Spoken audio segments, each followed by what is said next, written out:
du Web3, c'est vraiment de pouvoir redistribuer plus équitablement le pouvoir de la technologie et de pouvoir récompenser finalement tous les contributeurs en leur redonnant la propriété intellectuelle et l'ownership de leur data. C'est vraiment ce que peut apporter la blockchain, en plus d'apporter plus de traçabilité sur la provenance des data, de reconnaître leurs propriétés intellectuelles qui vont favoriser leur portabilité et finalement leur mobilité. Donc, les data sont plus dynamiques en matière de business intelligence avec la blockchain. L'IA permet aux dirigeants en fait de prendre des analyses en un temps très très rapide et sur des informations en fait un certain nombre d'éléments assez précis avec en fait derrière une base de données assez importante et donc qui réduit l'incertitude et augmente la réactivité face au changement du marché. Dans l'entreprise, on peut imaginer déjà sur la partie donc intégrité de la donnée qui ne peut plus être manipulée, tout ce qui est nettoyage, assemblage, vérification de la donnée. L'intelligence artificielle va être en capacité, notamment avec sa grande capacité d'intégrer une masse de données, va pouvoir avoir des compétences avancées sur tout ce qui est reporting, analyse de la donnée, dashboarding, et donc va permettre donc une prise de décision plus stratégique et plus rapide pour l'entreprise. On va pouvoir aussi identifier un certain nombre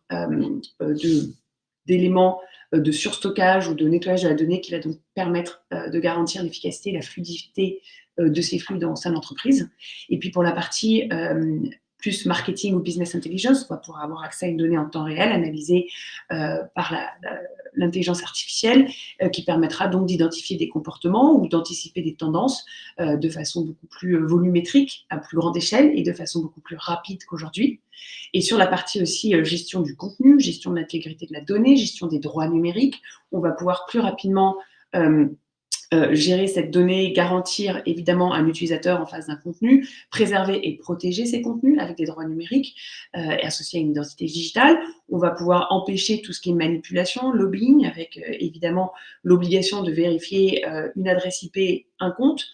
et d'avoir une intelligence artificielle qui va pouvoir identifier évidemment de la volumétrie qui peut être frauduleuse sur des campagnes, sur la création de contenu. Donc on va pouvoir protéger aussi tout ce qui est gestion d'influence et mouvement et contenu éditorial qui pourrait être complètement manipulé par des bots. Alors, je me permettrai de prendre un exemple précis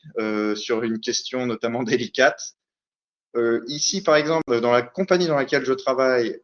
MEV Capital, nous utilisons la blockchain tous les jours en business intelligence, dans le sens où la transparence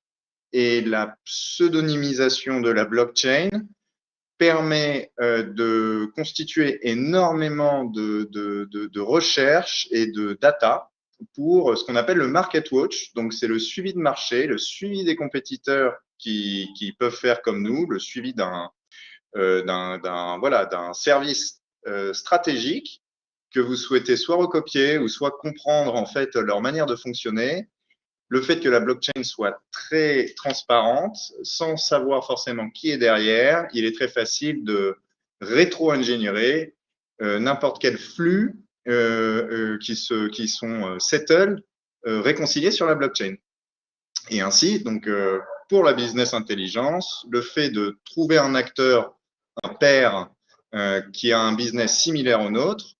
le fait que les données soient accessibles, transparentes, immutables et pseudonymes permet en réalité d'innover bien plus rapidement afin de pouvoir se mesurer face aux compétiteurs de manière libre, gratuite et encore une fois très sécurité, dans le sens où il va être très difficile de changer la véracité des données de la blockchain. Voilà, merci.